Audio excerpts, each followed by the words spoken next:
Bienvenue au podcast sur la piste du crime. On n'est pas des avocats, ni des experts en crime. On est juste un couple qui aime se raconter des histoires. Dans notre podcast, il va y avoir des sujets difficiles à entendre. Trigger warning pour les gens sensibles.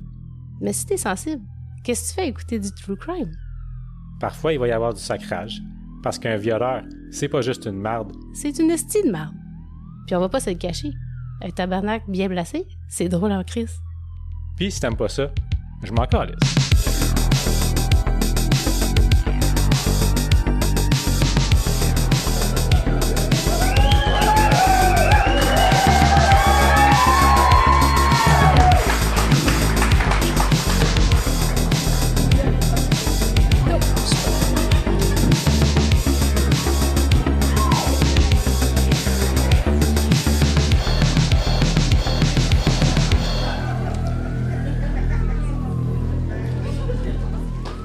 Bonsoir, Capuce Casing! Hello! Hey, merci d'être là. À soir, c'est une soirée levée de fonds pour le centre de loisirs. C'était pas planifié, mais avec les troubles qu'on a eus avec le toit dernièrement, merci énormément à tout le monde d'être là parce qu'on a besoin de votre support, puis ça fait chaud au cœur de voir que le monde y vient ici pour une levée de fonds. On l'apprécie énormément. Merci. Puis je suis vraiment contente. Kim, je vois personne. Ça fait que... ça, vous me voyez, moi, je ne vous vois pas. J'étais un petit peu nerveuse. C'est-tu nécessaire de se présenter? Comme je regardais dans la foule, je pense qu'on connaît pas mal tout le monde. Y en a-tu qui nous connaissent pas? OK, bien. Mireille et René. Et moi, c'est René. Enchanté. On voulait qu'à soir, ça soit notre premier soir devant public. Mais 2 semaines passées, on a fait 2 spectacles en Abitibi, à Rouyn-Noranda puis à La Sarre, en première partie pour un des plus grands podcasts québécois de true crime qui s'appelle Ars Moriendi. Fait qu'on a été très chanceux de pouvoir faire ça. Oui, c'était très intéressant, mais là, c'est encore plus énervant à 4 parce qu'on connaît les gens. C'est ça que je disais à tout le monde tantôt. Je disais, je suis pas bien. C'est à cause de moi, j'étais pas nerveux, fait que Mireille était nerveux pour nous deux. René balance. Nous autres, on fait ça pour le fun, comme un passe-temps. 2 ans passés, Mireille a dit « Hey, on fait-tu un podcast? » Puis j'ai dit « OK. » J'avais l'équipement pour le faire dans la cave, fait que j'avais pas de raison de dire non. Donc, on est prêt à commencer, Mireille? Je fais quoi? Oui. OK, tu vas commencer ton cas, là. All right. René? Oui, Mireille? Où est-ce que la piste nous mène ce soir? Ce soir, Mireille, je t'emmène tout près d'ici, à la bibliothèque de Capuce Casing. Mon endroit préféré à la bibliothèque, c'est qu'est-ce qu'on voit à l'écran. C'est les archives de notre ancien journal local, le Northern Times.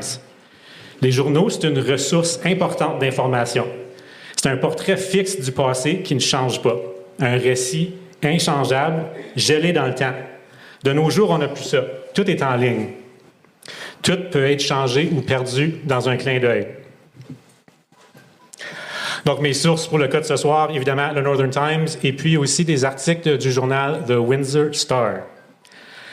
C'est partie 1, 1982. Je me sers souvent d'archives de journaux pour faire de la recherche pour nos épisodes. Le North Bay Nugget, le Temp Times, le Northern Times, toutes des mines d'or d'informations. Mais là, moi, j'ai appris quelque chose à propos du Royal Theatre en fouillant des journaux. Parce que... René. La semaine d'ensuite, il y a cette annonce ici dans le Royal Theatre. Puis là, j'ai grossi la partie du bas à côté. Alors, regardez en bas de l'annonce. 3 films pour adultes. Ils jouaient des films de fesses au Royal Theatre.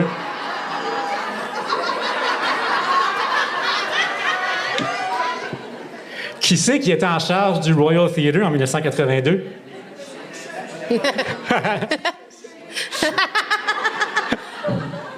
Oui, tu sais, ça me choque un peu de voir des annonces quasiment porno dans le Northern Times.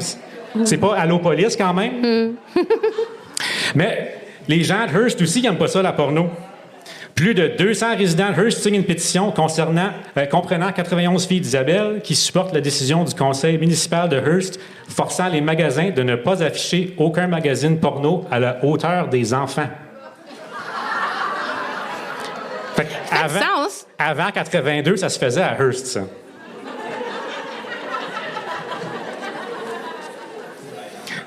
Puis j'ai quasiment oublié, si vous avez vu le pauvre petit pitou qui s'est fait voler le 21 juillet dans le quartier Brunetteville, bien, appelez son propriétaire, il s'ennuie, il va vous le racheter. Quelle sorte de personne cruelle vole un pitou, Mireille? Ah non. On arrête ça. Puis là, bien, je continue dans des nouvelles de plus en plus tristes. Veux-tu? Il y a le père Homer Desmarais qui est mort subitement à l'âge de 65 ans après une partie de tennis au terrain Riverside. Ah.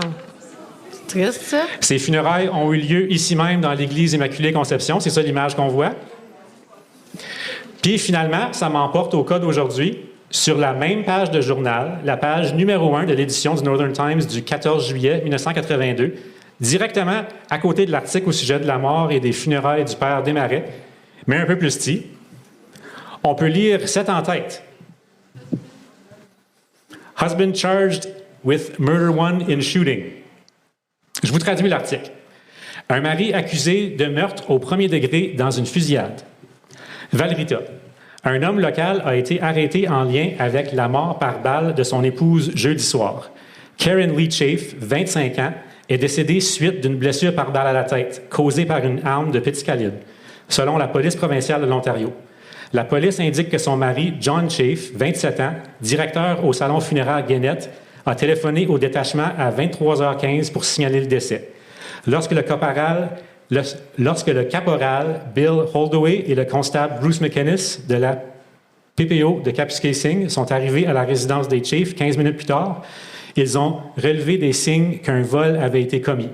Cependant, une enquête plus approfondie les a menés à conclure qu'il n'y avait pas eu de vol. À 15 heures vendredi, M. Chafe a été accusé de meurtre au premier degré. Il a été placé en détention à la prison du district de Haileybury et doit comparaître en cour mardi. La police a indiqué que M. et Mme Chafe détenaient tous deux des polices d'assurance-vie de 250 000 $, chacun étant bénéficiaire l'un de l'autre. Le couple, apparemment résident de la région depuis environ 1 an, n'avait pas d'enfant. L'enquête se poursuit sous la direction du constable McKinnon et est supervisée par l'inspecteur détective Jack Burke de la division des enquêtes criminelles à Toronto. L'arme du crime n'a pas encore été retrouvée. Fin de l'article. OK. Fait que là, je te raconte mon histoire. Partie 2. Un livre jamais terminé. Karen Lee Plexman, née le 6 septembre 1956, est la plus vieille d'une famille de 4 enfants et est originaire de Windsor, en Ontario. Karen rencontre John Chafe à l'école secondaire Forster de Windsor en 1973. Les deux partageaient la même classe foyer.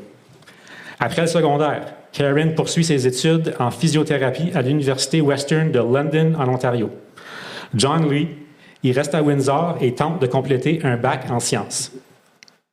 Mais après sa première année, John quitte pour poursuivre ses études à l'Université de Regina, à Saskatchewan, où il espère éventuellement faire des études en médecine vétérinaire.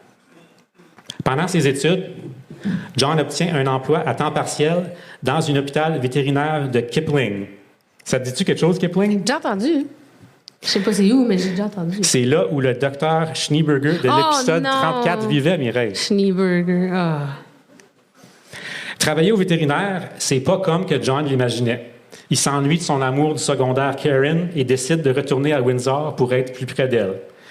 Il demande à Karen de l'épouser, mais elle insiste de terminer ses études à Western avant le mariage. 2 mois après la graduation de Karen, en mai 1978, John et Karen se marient. Chafe se trouve un emploi dans une usine d'automobile Ford à Windsor. À l'automne 1978, un ami de Karen qui travaillait dans un salon funéraire réussit à convaincre John de se lancer dans le domaine. John s'inscrit dans un programme d'études funestes à Humber College à Toronto et gradue 8 mois plus tard, en septembre 1979. Il complète un apprentissage au salon funéraire O'Connor Brothers à Toronto et finalement, en décembre 1981, il obtient un emploi en tant que directeur au salon funéraire Guénette de Kapuskasing. John conclut une entente avec le propriétaire François Guénette d'acheter le salon funéraire après 1 année de transition. Mais il y a une condition. Puis j'aime beaucoup la condition. OK. François Guénette insiste que John apprenne à parler le français. Ah, c'est bien. Le jeune couple s'installe à Valrita, à une dizaine de kilomètres à l'ouest de Kapuskasing. Karen se trouve un emploi en tant que thérapeute avec le Porcupine Health Unit. Karen et John s'intègrent bien à Kapuskasing. Ils vont à l'église St. John's Presbyterian régulièrement et se font rapidement des amis avec les autres fidèles de l'église. Parmi leurs amis, les dentistes, les docteurs et les policiers de la ville, incluant Grace et William Holdaway. Karen prend des cours de vitrail teinté avec Grace. John, lui, est ami avec William Holdaway et celui-ci est son mentor à l'église. William Holdaway est aussi policier avec la PPO. Karen est plutôt gênée et introvertie. John y est plus social puis outgoing. On dit que Karen et John ont de l'air d'un couple heureux et en amour. Et que John a de l'air à être très attentif et aimant envers Karen. Est-ce qu'on a raison de penser ça? Je pense pas, non? Tu sais ce que ça s'en va. Ben... Le 8 juillet 1982, vers 11 heures le soir, John Chafe appelle Grace Holdaway, qui était l'amie de Karen. Il pleure. Il est paniqué. Il dit à Grace, « C'est Karen, elle est morte. » Grace demande s'il y a eu un accident. Puis John y répond, « Non, elle est juste couchée sur le sofa. » Grace raccroche et contacte immédiatement son mari William, qui est présentement au travail. Rappelle, son mari, c'est une police? Oui. 15 minutes plus tard, à 11h15 en soirée, les policiers Holdaway et McKinnon arrivent chez les Chafe à Valrita. Ils trouvent John qui pleure par-dessus Karen, son corps sans vie, étendu sur le sofa, les lunettes sur son visage et un livre ouvert reposant sur ses genoux. Karen, de toute apparence, a été tirée sans avertissement, aucun signe de bataille ni de blessure défensive. Karen n'a pas vu venir son assassin. John Chafe raconte aux policiers qu'il croit que Karen s'est fait tuer pendant une tentative de vol. Mais où sont les signes d'une intrusion, d'un vol? Holdaway et McKinnon en cherchent, mais n'en trouvent pas. L'histoire de John ne tient pas de bout. La police emporte John au détachement de la PPO à Kapuskasing et on fait un appel à des experts pour examiner la scène du crime. Le lendemain matin, le 9 juillet 1982, un détective descend de Timmins pour examiner la scène du crime. Le détective-sergent James Connor trouve aucun signe véritable d'un cambriolage. Au lieu, il constate que Karen semble avoir été tirée à la tête pendant qu'elle lisait un livre ou qu'elle dormait, étendue sur son sofa. De plus, un oreiller qui était en dessous de la tête à Karen sur le sofa avait 2 grains de poudre de canon pas brûlés dessus. Quand une arme à feu est déchargée, la poudre brûle pas toute complètement. À bout portant, les graines de poudre peuvent être déposées sur les objets à proximité. Le fait d'en retrouver sur l'oreiller sous sa tête suggère que le coup de feu a probablement été tiré très près de l'endroit où elle se retrouvait. Pourquoi est-ce qu'un voleur voudrait se rapprocher d'une femme couchée sur le sofa? Je sais pas. Tu crées pas John, hein? Je sais pas. Ben non, mais c'est sûr qu'on crée pas John. Ben, le détective sergent Connor ne croit pas à la théorie du cambriolage pantoute lui non plus. Il questionne Chafe pour trouver des trous dans son histoire. Face au questionnement de Connor, John Chafe change son histoire. Oh, OK. Ça ne sera pas la seule fois. Maintenant, il dit que Karen s'est suicidée. Of course. Écoutez bien, là. Il dit que Karen aurait utilisé une arme à feu confectionnée à la maison. Elle aurait placé l'arme sur la table du salon et ensuite aurait réussi à la tirer vers elle-même avec une amanchure de ligne à pêche. Ben voyons donc. En lisant son livre. Oui, en lisant son livre. Couché. Hey, OK. Ma prochaine ligne, c'est exactement « Ben voyons donc ». Karen, c'est une vraie MacGyver, là, d'après John. Aïe. En tout cas, il dit que vers 19h, le 8 juillet, il était en haut quand il a entendu un coup de feu. Il dit qu'il a couru en bas pour voir ce qui était passé et qu'il a trouvé Karen morte sur le sofa. Ensuite, il dit qu'il a brassé la place un peu pour que ça ressemble à un cambriolage. Oui, bien là, c'est ça. Avant de finalement se débarrasser de l'arme à feu que Karen aurait utilisée pour se tirer.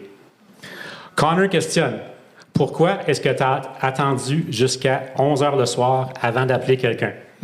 Si tu l'as trouvé à 7 heures. Pourquoi tu as attendu 4 heures? John dit, je voulais pas que ça se sache que Karen s'était suicidée. T'as-tu ton... Ouais. Red flag.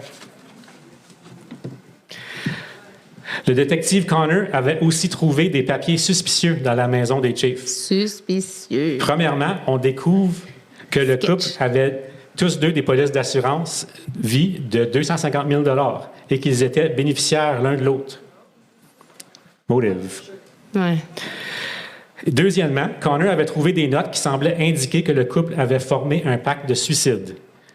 Connor questionne Chief au sujet des notes. John lui répond, « J'ai écrit des choses au sujet de la mort, mais je ne suis pas trop certain de quoi tu parles. » Connor lui demande directement, « Est-ce que tu avais un pacte de suicide avec Karen? » Puis John y répond, « On avait discuté du suicide auparavant, mais ça faisait longtemps. »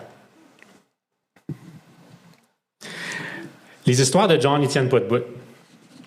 En plus, le soir d'avant, quand on l'a transporté au détachement de la PPO à Kapuskasing, on a testé ses mains pour des résidus de poudre à canon.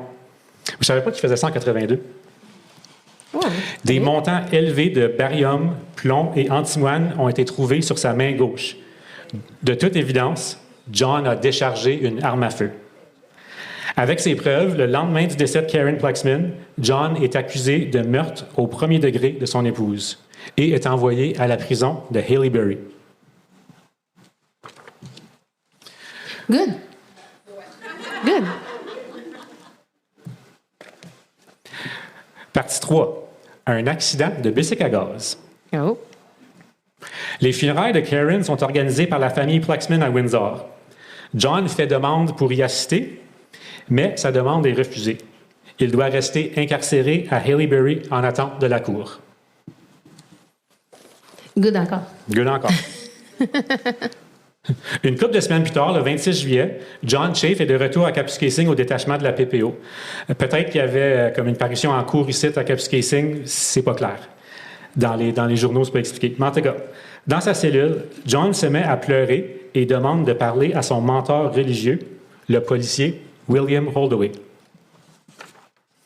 Il dit à son ami, « C'est trop fou, tu me croiras pas. » William le rassure, « Tu peux me le dire, je vais te croire. » John y dit, puis là, une troisième histoire. Oh, mon Dieu.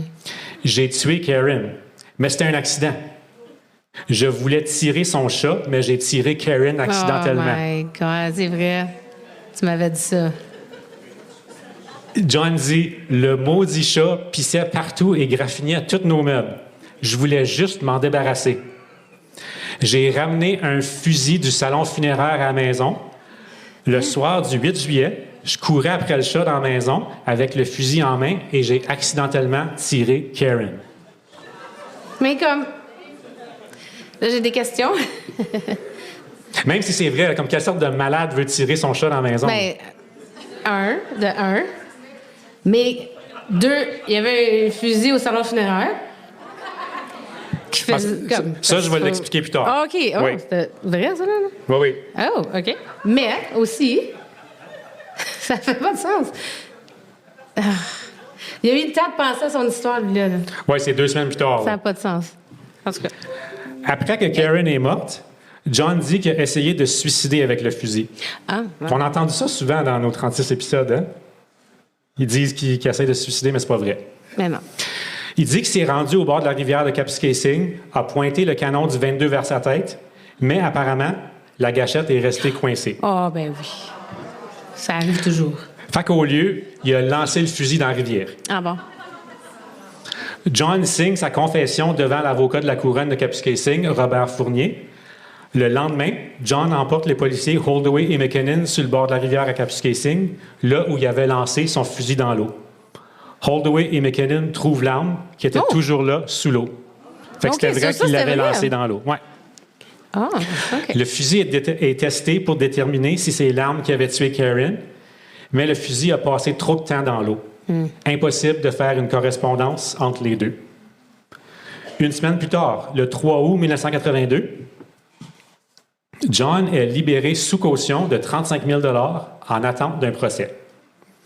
Ses conditions de libération, il devra rester dans la région de Windsor, dans sa ville natale, et se rapporter une fois par semaine à la police de Windsor. Il est libéré sous caution. Oui. Voyons. Puis de ce que j'ai trouvé, c'est sa belle famille qui a payé sa caution. Non. Aïe, aïe, OK. Hey, non.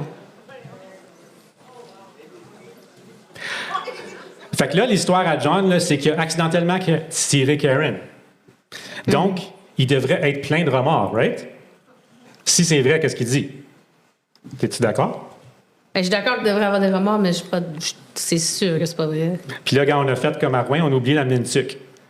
Attache ta tuque. Au début du mois de mars 1983, en libération sous caution à Windsor, en attente d'un procès pour le meurtre au premier degré de sa femme Karen Plexman, John fait un accident de bicycle à gaz. Mais minute! OK. Il n'était pas tout seul. John, sur sa Kawasaki 1974, est avec une autre femme. Oh, OK. Kathy Bodek, 26 ans.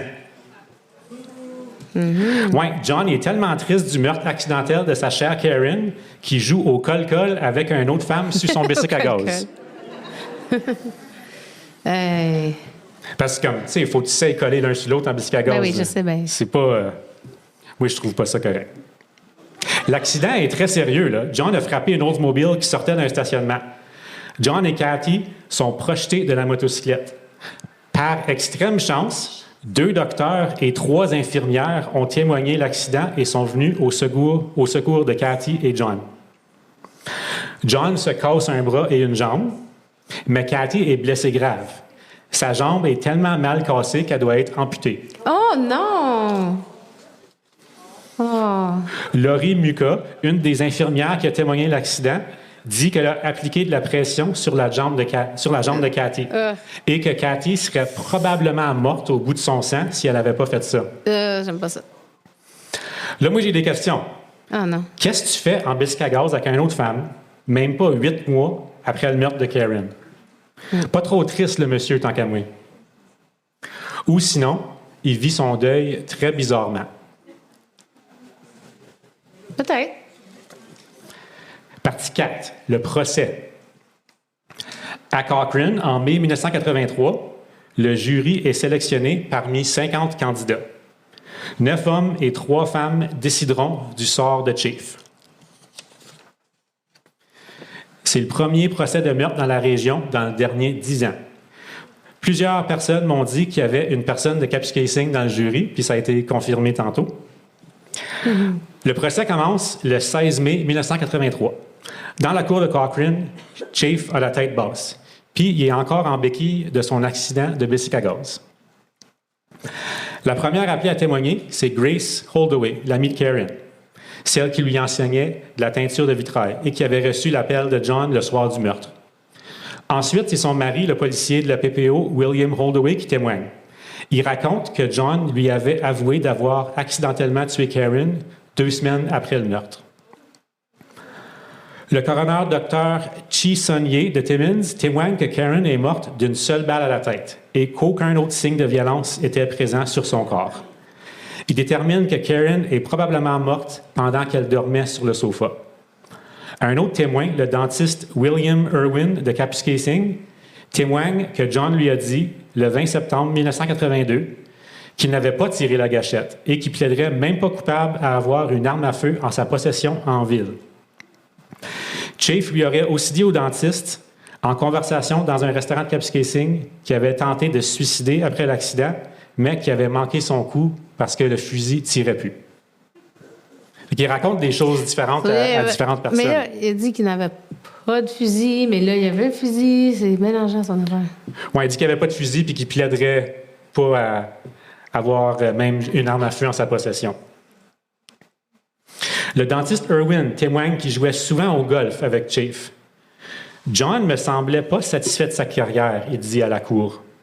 John était intimidé par moi et les autres docteurs de Kapuskasing. Oh. En contre-interrogatoire par l'avocat de la couronne, Robert Fournier, le dentiste Irwin dit que John et lui avaient planifié une partie de golf le soir du 8 juillet à 5h30, le jour du meurtre de Karen. Mais John l'avait appelé pour annuler pendant la journée, disant qu'il y avait un corps à embaumer au salon et qu'il n'aurait pas fini avant 5h30. Au lieu, John avait suggéré au dentiste d'aller prendre une bière vers 9h, ce que Irwin avait accepté. Les deux hommes se sont rencontrés au club de golf vers 9h30 et ensuite ont pris 2 bières chaque dans 2 tavernes différentes à Kapuskasing. Hey, il y avait 2 tavernes dans ce temps-là. Il y en avait plus. Oui, je sais bien. Il y en avait 10, oui. Vers 10h45, John Chafe dit à Irwin qu'il doit rentrer à la maison parce que ça faisait 2 soirs qu'il arrivait trop tard qu'il ne voyait pas Karen. 15 minutes plus tard, John appelait Grace Holdaway en disant que Karen était morte. Donc, John serait parti de la taverne de Kapuskasing avec Irwin. Pas avec Irwin, parti de son rendez-vous avec Irwin, puis il a conduit chez lui à Valrita, puis il aurait appelé Grace Holdaway comme quasiment tout de suite en arrivant, 15 minutes après. Puis tu te rappelles, Mireille, la raison que John avait dit pourquoi il voulait tuer le chat à Karen? Oui. Il graffinait tout dans la maison, il était tannant, c'est partout. Bien, on fait témoigner le vétérinaire Robert Wright de Kapuskasing. Oh. Il dit qu'il a examiné le chat de Karen, puis le chat était dégriffé. Oh my God! Oh, vraiment? Oh. Ça tue un peu la défense de John. Imbécile! Il disait que le chat graffinait tous les meubles. Hey. Carole et Jacques Dagenet de Valrita témoignent et disent que les Chafe semblaient être un couple heureux. Carole dit qu'elle avait rencontré Karen à l'église et qu'elles étaient devenues des amies. Hélène Nollet, une collègue de Karen au Porcupine Health Unit, témoigne que Karen était une femme très heureuse et même pétillante le matin du 8 juillet 1982. Elle dit que Karen venait tout juste d'assister à une conférence de physiothérapie à Sudbury. Karen avait dit à Hélène que la conférence était excellente. Puis en plus, elle était très heureuse ce matin-là, le 8 juillet, parce qu'elle avait eu un rendez-vous pour un emploi à temps partiel à l'hôpital Sensenbrenner. Oh, Elle s'enlignait une nouvelle job. pauvre madame. Richard Hein, puis je m'excuse, je ne le dis pas bien, c'est H-E-I-N. Richard Hein, un employé de la ville de Kapuskasing, témoigne que John avait des frustrations avec son employeur François Guénette. Il dit que John était tellement frustré avec M. Guénette que John lui avait dit « Je l'aurais tiré si j'avais un fusil avec moi. » Hey! Oh, oh. Richard Hein dit aussi que le 17 août 1982, donc environ un mois après le meurtre, John lui avait dit que Karen était d'accord qu'il se débarrasse du chat. Mais plusieurs autres témoins disent à la cour que Karen adorait son chat et qu'elle le considérait comme un membre de la famille. Ça sonne-tu comme que John a essayé de planter des excuses pour son acte après le fait? Il raconte toutes sortes de choses différentes à différentes personnes. Oui. François Guénette, le propriétaire du salon funéraire et l'employeur de John, témoigne à son tour. Il dit à la cour que Chafe avait l'air troublé pendant plusieurs semaines avant le meurtre de Karen. Il dit qu'il voyait souvent John assis, la tête dans ses mains, en train de réfléchir. Guénette dit qu'il s'accordait assez bien avec Chafe, même s'il y avait des désaccords parfois.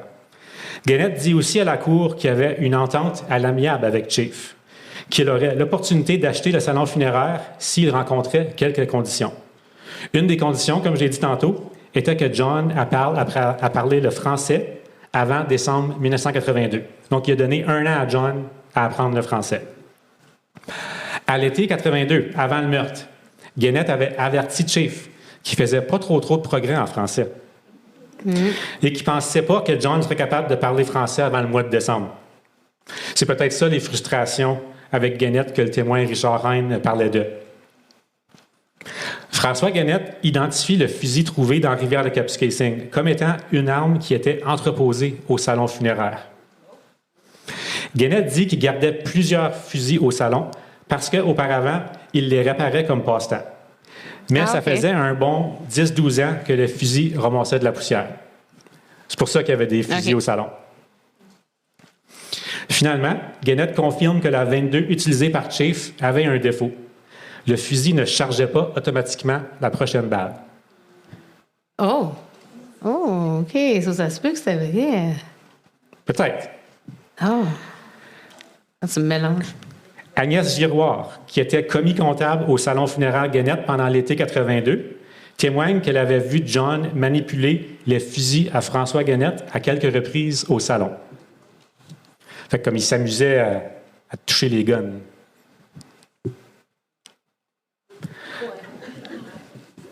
Je sais pas quoi dire. À son tour à la barre de témoins, John Chafe raconte ce qui s'est passé le soir du 8 juillet 82, d'après lui.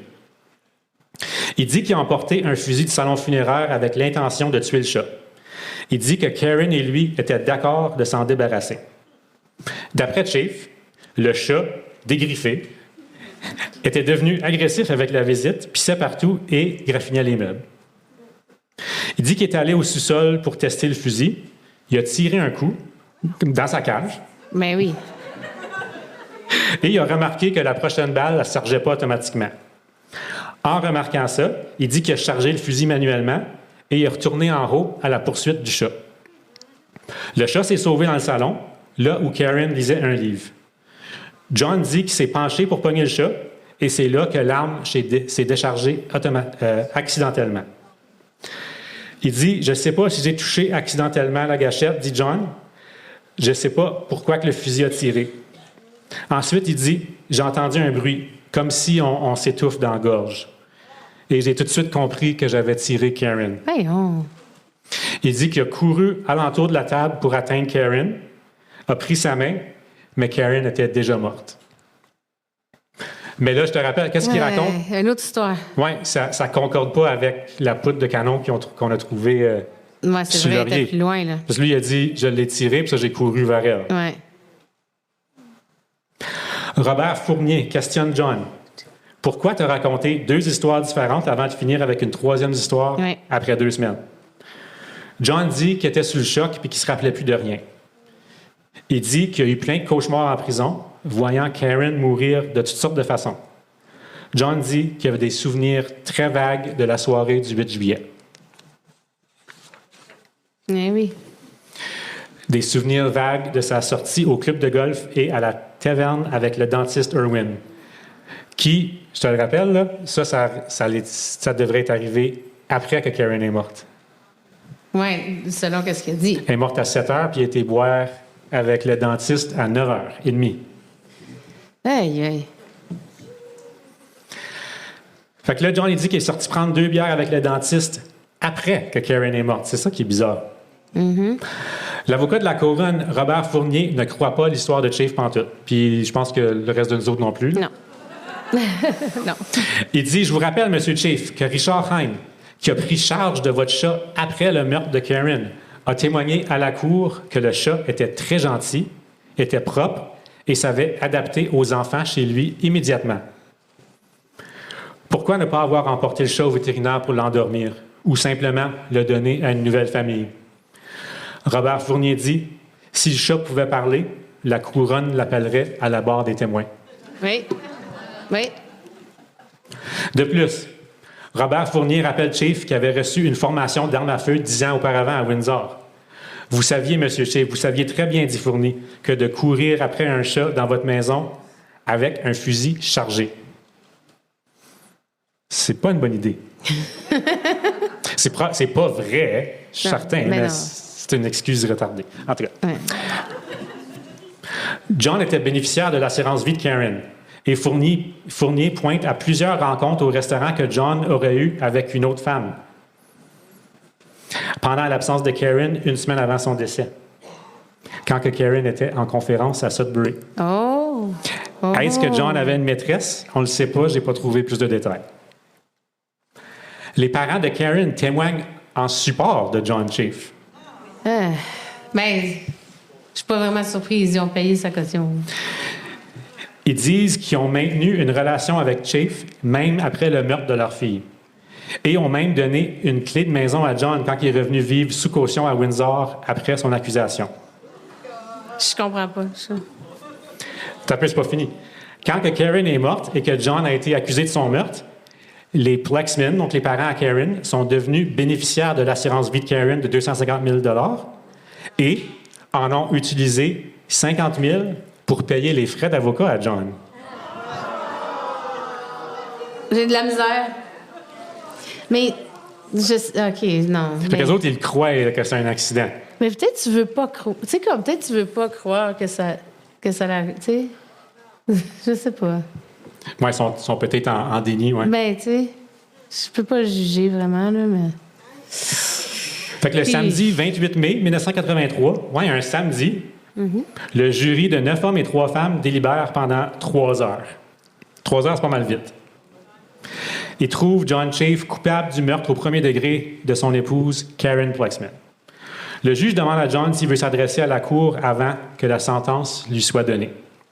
John se lève lentement et d'une voix cassée dit « J'aimerais prendre cette opportunité pour dire que je n'ai absolument jamais voulu ni souhaité la mort de ma femme. » Le juge dit, en imposant la peine de prison à vie obligatoire, « C'est le crime le plus grave de notre système judiciaire. Je n'ai pas de discrétion dans ce jugement. » John Chafe est condamné à la prison à vie sans possibilité de libération conditionnelle avant 25 ans. Yay! Good. Là, en privé, John Chafe dit qu'il blâme sa déclaration de culpabilité et sa sentence sur puis attache bien ta tuque, Mireille, Encore? des problèmes de langage par certains juristes. Non! Il dit, dans la communauté, surtout francophone, où j'ai été jugé, oui, c'est la faute des Français, ça There a you l'air. go. Puis son avocat lui-même aussi blâme n'importe qui, sauf lui-même ou son client. Il dit que la communauté n'avait pas vu de meurtre dans le dernier 10 ans et que le jury avait hâte de trouver un coupable. Ben voyons donc. L'avocat de la défense va même N'importe jusqu'à quoi. dire, là, puis c'est écrit dans les journaux, que le juge lui avait révélé en privé qu'il avait effectivement gagné le procès. Et que s'il n'y aurait pas eu de jury, John aurait été acquitté. Aïe, aïe, OK. Aucune façon de déterminer si le juge a réellement dit ça. Mais toi, Mireille, qu'est-ce que t'en penses? C'est-tu la faute des Français? Oui. C'est toujours la faute des Français. Si un Français a mis John Chafe en prison, moi, je suis fier de ce Français-là.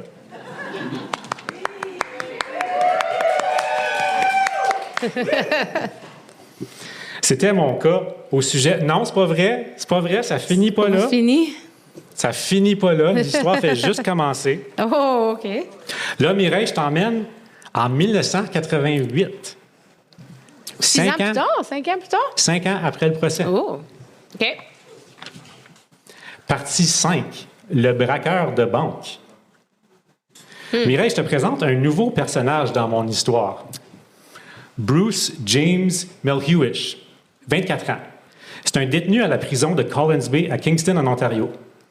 Bruce purge une peine de 14 ans pour avoir, là, watch out, c'est un enfant de cœur, braqué une banque à Scarborough avec une mitraillette, commis 9 vols à main armés dans la région de Toronto, puis, t'as peu, c'est pas fini, avoir cambriolé un char armé à Ottawa, tu sais, comme un char de Brinks, là, un char plein d'argent. Oh, OK, OK. Fait que Bruce, c'est un petit gars qui joue rough en crise. Qu'est-ce que Bruce a rapport là-dedans? Ben, John Chafe est incarcéré à Collins Bay. Et puis, son partenaire de cellule, Oh, OK. c'est Bruce Melhuish.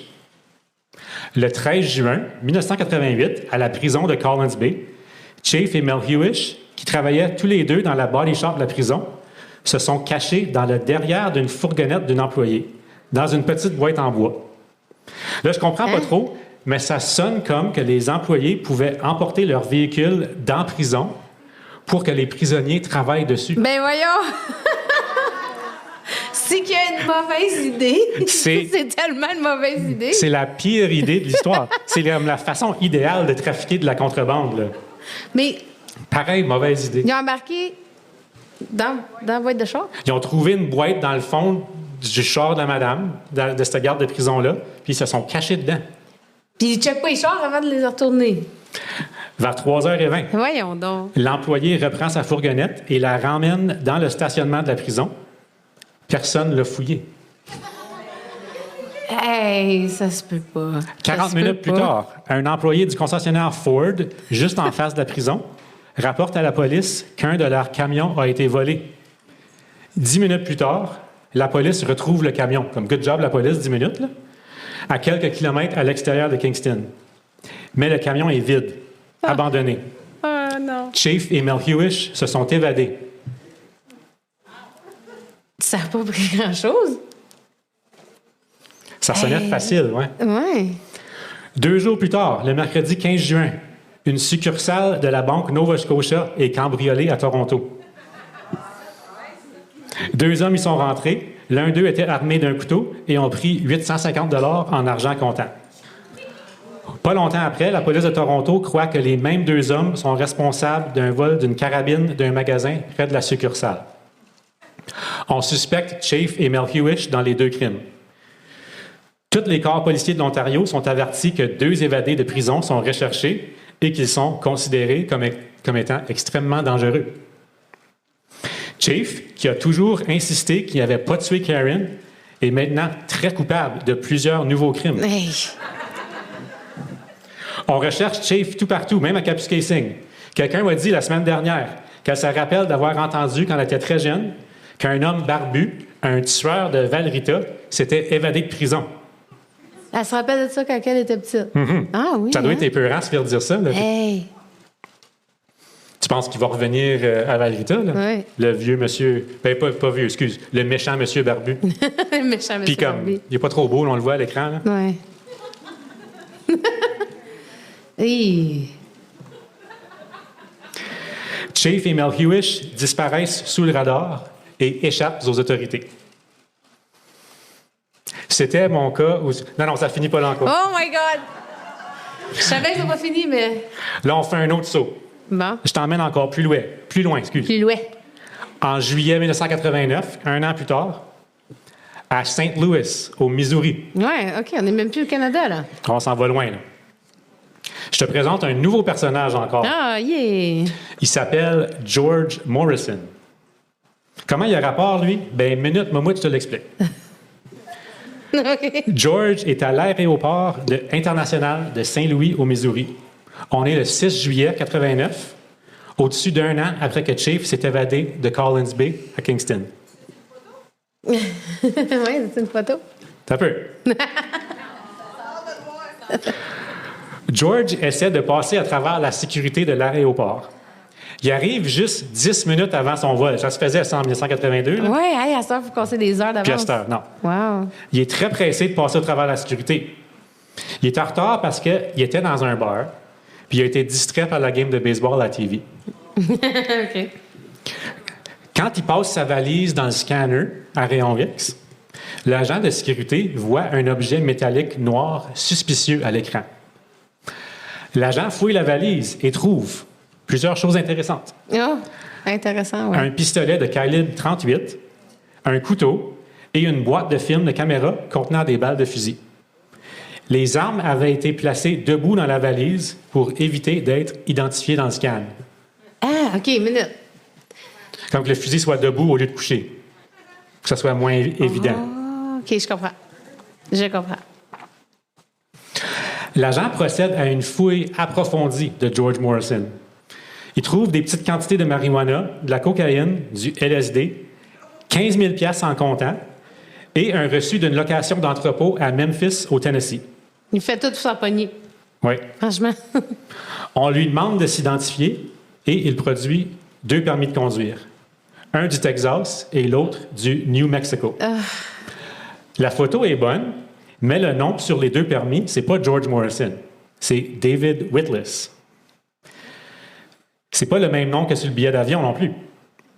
Fait que la police ramasse David Whitless, alias George Morrison, et l'emporte en prison en attente de voir un juge le lundi prochain. C'est suspicieux tout ça, hein? 2 noms différents, un fusil, 15 000 $ cash, le reçu de location d'un entrepôt, qui en passant était loué sous le nom de George Morrison, pas son vrai nom, David Whitless. Fait que la police de Saint-Louis décide d'informer la police de Memphis au sujet de l'entrepôt pour qu'elle investigue. C'est quand même suspicieux, un homme armé, 15 000 $ cash sur lui. Vaut mieux aller fouiller l'entrepôt. Puis aussi, en vérifiant les numéros de série des billets du 15 000 $ qu'on a trouvé sur lui, on réalise que l'argent était marqué. C'est de l'argent d'appât, du bait money, que les banques essaient toujours de donner pendant un vol pour que l'argent puisse être retracé. Eh bien, le 15 000 $ provient d'un vol de banque à Memphis, survenu juste 9 heures avant que Witless soit arrêté à l'aéroport. Ça commence à être big, l'affaire. David Witless est en cours le lundi matin après son arrestation et on s'apprête à le libérer sous caution. Non, faites pas ça. Quand la police de Memphis ouvre finalement l'entrepôt lié au reçu, ils font une découverte étonnante. À l'intérieur de l'entrepôt loué par Witless, au nom de George Morrison, on retrouve une grande variété d'armes à feu et de déguisements, entre autres des revolvers, des pistolets, un fusil d'assaut automatique AK-47, des vestes par balles, des balles expansives qui se déploient à l'impact, des hollow points en anglais, et des balles perforantes capables de traverser un bloc moteur. Les policiers se disent, c'est pas pour faire peur à des caissiers de banque, ces fusils-là. Non. C'est un armement sophistiqué, c'est un armement pour éliminer des policiers. On fait affaire avec un homme extrêmement dangereux ici. L'escouade de Memphis retrace une des armes à feu retrouvées dans l'entrepôt à un vol à main armée à Calgary, en Alberta, l'année précédente, en juillet 88. Le suspect numéro 1 pour le vol à main armée, d'après la police de Calgary, Mireille, qui tu penses? John Chief. Oui, madame. Yeah. La police de Memphis partage ses découvertes avec la police de Saint-Louis, qui, immédiatement, met un stop aux procédures de libération sous caution de David Witless. Les enquêteurs de Saint-Louis obtiennent plus de détails au sujet du vol à Calgary et du suspect John Chafe. Quand on voit une photo de Chafe, on réalise immédiatement que l'homme qu'on a en détention, le présumé David Witless, c'est bel et bien John Chafe. OK. Mais qu'est-ce qu'il fait aux États-Unis, armé, avec 15 000 $ marqués qui vient d'un vol de banque et un reçu d'une location d'entrepôt qui contient un énorme kit de vol de banque? Bien, attache ta tuque en cours, Mireille, parce que tu ne devineras jamais. Je devinerai pas? Non. Non, pourquoi qu'il vole des banques? Après s'avoir évadé de prison en juin 1988, Chafe et Mel Hewish auraient commis des vols au Québec et en Alberta. Ensuite, ils auraient traversé la frontière américaine en se déguisant en autochtones pendant une manifestation près de la frontière. Ben ouais, non. C'est pour ça qu'il y avait des déguisements? Bien, les déguisements sont pour les vols de banque aussi. Ils mettaient des masques. Mais, OK. Puis là, comme ça continue de virer de plus en plus comme un film de Hollywood. Hey. Chafe s'est associé à un groupe criminel néo-nazi appelé le Aryan Brotherhood. Oh non! Basé dans les montagnes Ozarks en Arkansas et au Missouri. Les Ozarks. Son entente avec les néo-nazis, c'est qu'il leur fournissait de l'argent provenant des vols de banque en échange pour des armes à feu. Pour un croque-mort, viré meurtrier et maintenant viré braqueur de banque, c'est très bizarre, dit la police. Dit la police. No kidding. Hey. Puis, juste pour ajouter au scénario du film, Mireille, qu'est-ce que tu penses que Chafe fait en détention à Saint-Louis? Il tente de s'évader. Non, yes. OK, il a tenté. OK, ouais. Mais cette fois-ci, la police le maîtrise rapidement, Good. puis il reçoit des petites blessures mineures. Oh. J'ai pas trouvé c'était quoi, là, mais... Non. Moi, pauvre petit. Fais pitié. Le FBI se mêle au cas à John Chafe parce qu'on parle de plusieurs crimes à travers plusieurs États américains. En tout, Chafe est soupçonné de 8 vols de banque, la plupart au Tennessee. 9 juridictions demandent pour l'extradition de Chafe. La police de Memphis, la Sûreté du Québec, la police de Toronto, la GRC en Alberta et plusieurs autres. On continue? Tous veulent John Chafe derrière les barreaux, Oui, mais derrière leurs barreaux. c'est ça. À Memphis, Chafe est accusé de 6 vols débutant le 9 février 89 pour une somme de 103 480 $. Les vols ont tous été commis par des hommes très armés, masqués et portant des vestes par balles. Le dernier de ces vols était survenu juste 9 heures avant que Chafe soit arrêté à l'aéroport de Saint-Louis. Il est aussi accusé de vol de banque au Texas, à Irving et à Bel-Air pour une somme de 30 000 $. À Montréal, il est accusé d'avoir kidnappé un chauffeur de taxi. À Toronto, le vol de banque, 2 jours après qu'il s'est évadé de prison. Oui. Et finalement, à Calgary, Edmonton, 5 vols de banque et 1 vol d'arme à feu. Aïe, aïe. Mais il n'a pas tué sa femme. Il n'a pas tué sa femme. Quand les enquêteurs américains questionnent Chafe au sujet des vols de banque, il est très honnête et ouvert. Il admet tout. Mais il continue de dire que le meurtre de Karen était un accident. La famille et ses proches, qui l'avaient supporté et cru pendant plusieurs années que le meurtre de Karen était accidentel, ne peuvent plus nier la réalité que John Chafe est un criminel professionnel. Finalement. Ça en a pris beaucoup. Hey! Partie 6. Une vie gaspillée. Un journaliste du Windsor Star s'est déplacé jusqu'à Saint-Louis pour interviewer John Chafe après son arrestation. Plusieurs des détails dans mon histoire aujourd'hui viennent de cette entrevue. Entouré de 4 gardes de prison et de son avocat, Chafe raconte avec une certaine honnêteté son histoire aux journalistes. Tout est viré pour le mal quand j'ai été trouvé coupable du meurtre de Karen. Mais oui. Oui, pour le petit. Avec aucune possibilité de libération conditionnelle avant 25 ans.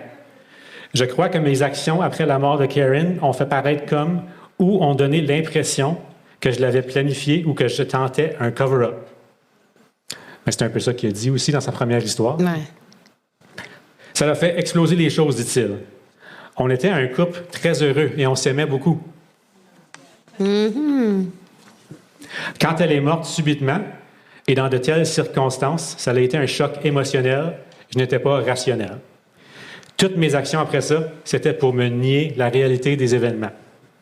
Quand j'ai commencé à servir ma sentence, j'ai remarqué qu'il y avait plusieurs programmes pour les détenus pour les aider à éventuellement sortir de prison, mais pas pour moi, pas pour les condamner à vie.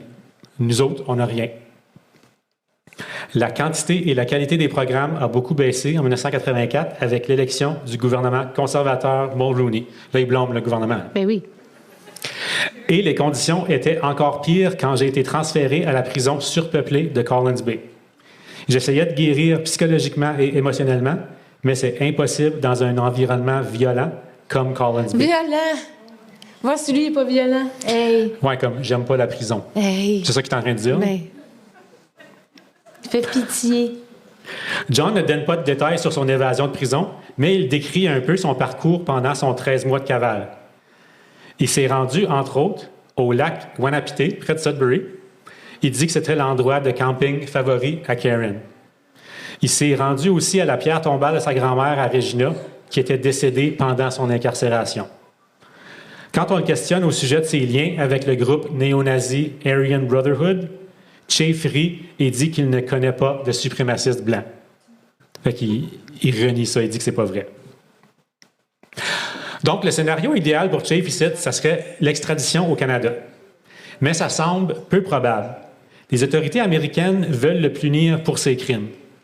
S'il n'est pas transféré au Canada dans un échange de prisonniers, Chafe sera arrêté et extradié au Canada immédiatement à sa sortie de prison aux États-Unis. Fait que même à sa liberté, il n'est pas libre. Ensuite, il terminera sa sentence minimum de 25 ans, plus le temps qu'il écopera pour ses nouveaux crimes au Canada. Le 18 avril 1990, le procès pour vol de banque de John Chafe commence à Memphis, au Tennessee. La sécurité est prise très au sérieux pendant son procès, parce qu'on sait qu'il tente de s'évader toujours. Mais lui, son complice, Bruce Melhuish, n'a toujours pas été arrêté. Ah non? Puis on assigne 4 US Marshals à la cour au lieu de 2 pour pas que John s'évade. La plupart des témoignages au procès viennent des employés de banque et des clients. Ils identifient tous les masques et les déguisements utilisés par Chafe et ses complices, qui sont connus par le nom de Halloween Bandits. Halloween Bandits. Parce qu'ils sont déguisés. Non. Mais personne ne peut réellement identifier le visage de John Chafe, sauf pour un homme. C'est Lonnie Melton, qui avait poursuivi Chafe en camion pendant une vingtaine de kilomètres après le vol du 6 juillet 1989. Un fait bizarre et intéressant, tous les témoins disent que les cambrioleurs étaient très polis et gentils. Au moins. Un d'eux a même dit à la cour qu'un des cambrioleurs avait calmé une maman et son enfant, les rassurant que rien de mal leur arriverait. L'avocat de Chafe tente de faire exclure les items trouvés sur Chafe pendant la fouille de sécurité à l'aéroport, disant que l'agent qui a vu un gros objet métallique noir sur le rayon X n'avait pas de motif raisonnable justifié pour une fouille manuelle de la valise à Chafe. Il n'y avait pas de motif. Tu vois quelque chose de suspicieux, tu fouilles, me semble? Mais tu penserais, hein? Parce que tu te rappelles, un des articles trouvés dans la fouille, c'était le reçu de location. Fait que si tu peux exclure la valise, tu peux exclure tout le reste des preuves contre John Chafe. Mais le juge refuse la demande, puis la fouille est acceptée. Le procès dure 2 jours et le jury délibère pendant 3 heures encore. Oh! Et on sait quand ils délibèrent rapidement, c'est à cause qu'ils sont coupables. Oui. Puis il déclare John Chafe coupable de 5 vols de banque et d'utilisation d'armes à feu pendant un crime. L'homme qui, d'après ses amis à Windsor et même la famille de Karen Plexman, n'était pas responsable pour son meurtre, est maintenant un criminel durci. Est-ce que c'est la prison canadienne qui l'a viré en réel criminel ou est-ce que John a toujours été malfaisant? Ben, probablement toujours, mais... Tu te rappelles, un des témoins a dit à la cour, là, dans son procès pour le meurtre de sa femme, qu'il avait dit qu'il voulait tirer François Guenette. Oui, c'est vrai.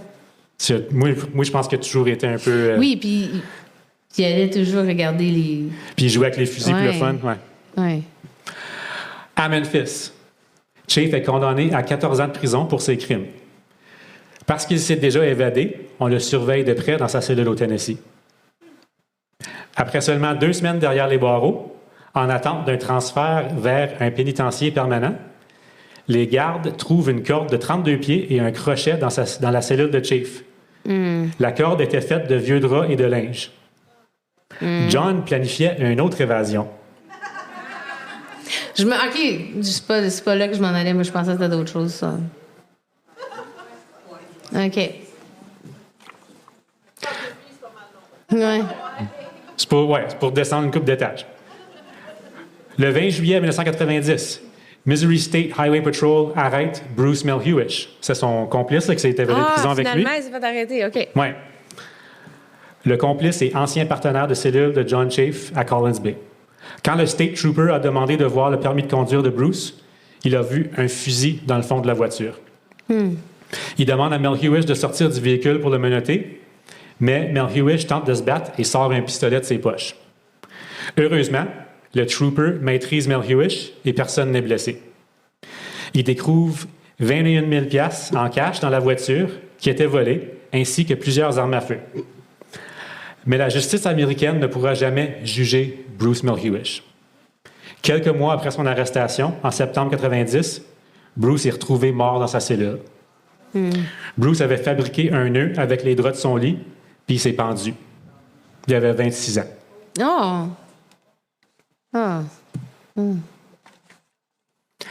Partie 7. Seulement le chat vrai. le sait. Le 22 mars 1994, pendant qu'il sert sa sentence de 14 ans aux États-Unis, John Chafe applique, en vertu de la loi Transfer of Offenders Act, d'être transféré au Canada pour purger le reste de sa sentence américaine. L'été suivant, le 28 juillet 1995, son application est approuvée. John Chafe est transféré dans un pénitencier canadien le 21 septembre 1995. Mais je pensais qu'il trouvait que c'était trop rough, les prisons canadiennes, là. Mais là, il veut revenir au Canada. Ben oui. la portion non purgée de la peine américaine de Chafe a été ajoutée à sa peine d'emprisonnement à vie au Canada. Ça, j'aime ça. Ah, OK, il y a eu d'extra, là. Oui. Ah. Quand que Chafe s'est évadé de prison en 1988, le compteur de sa peine canadienne s'est arrêté. Selon le Service correctionnel du Canada, son compteur a seulement résumé lorsque Chafe a remis les pieds dans un pénitencier canadien le 21 septembre 1995. Ce qui affecte la date minimum de sa possibilité de libération conditionnelle. Lui, qui était supposé d'être éligible après 25 ans, donc en mai 2008, voit sa date de libération conditionnelle avancer jusqu'en août 2015. Eh bien, Parce que tout le temps qu'il n'était pas en prison, ça compte pas. Même s'il était en prison ailleurs. j'aime ça. Il s'est fait tirer dans le pied, là. Puis là, Mireille sort le plus petit violon de tous les temps, parce que c'est triste. C'est très triste. OK. En 2007, John Chafe conteste la décision de changer sa date d'éligibilité. Ah. Il s'obstine que 57 jours se sont écoulés entre l'approbation de son transfert vers le Canada et donc son éligibilité à la libération conditionnelle devrait être avancée de 57 jours. Parce qu'ils ont approuvé son transfert au mois de juillet, puis ils l'ont transféré en septembre. Puis il lui dit que ces 2 mois-là, ça devrait compter. Ah bon. La Cour fédérale a rapidement rejeté la demande. Good. En 2022, après avoir été refusé la libération conditionnelle de jour, Chafe obtient gain de cause dans un recours devant la Cour fédérale. Dans son application, puis j'ai trouvé l'application, à cette heure, c'est disponible en ligne, il est décrit comme un prisonnier modèle avec un record institutionnel parfait. Semblerait qu'il tente plus de s'évader. OK, mais ça compte pas, ça? Qui s'est déjà évadé une fois, ça compte pas? Oui, mais là, tu sais, c'est quand même 7 ans après qu'il est éligible de libération conditionnelle. Fait qu'il l'a refusé plusieurs fois déjà. OK. Puis là, c'est approuvé. Il peut donc sortir de prison de jour sous des conditions strictes. John Chafe a donc passé un total de 39 ans derrière les barreaux. En mai 2023, âgé de 67 ans, il est libéré. Oh, il est libéré, là, comme c'est là. Puis depuis sa libération, il est reconnu comme étant un défenseur des droits des prisonniers au Canada.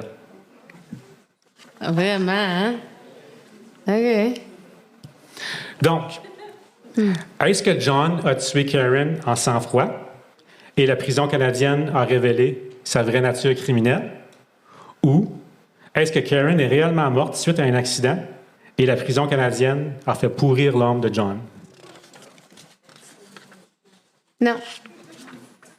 Moi, je pense qu'il voulait son assurance vie. Sûrement. Oui, puis ça, c'est une photo de lui à cette heure. Seulement Karen et le chat savent la vérité. Ouais. Pauvre petit minou. Et finalement, c'était ça, mon cas, au sujet du meurtre de Karen Plexman. J'ai aimé. J'ai pas aimé.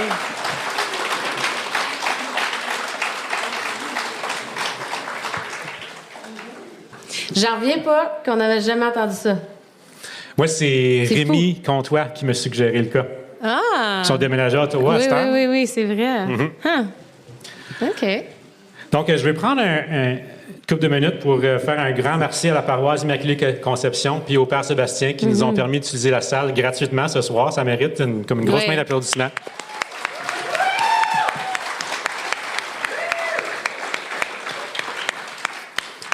Un gros merci à toute l'équipe aussi du Centre des loisirs et les bénévoles qui ont rendu cette soirée possible. Un gros merci à Mireille, parce que sur la piste du crime, c'est ton idée. Ça. Puis finalement, ben merci à vous Oui. d'avoir venu passer la soirée avec nous autres. Merci. Je vous invite à rester alentour, prenez un autre verre si vous voulez, venez jaser avec nous autres. René va mettre de la musique. Hein, René, ça va mettre de la musique? Je peux, oui. Oui.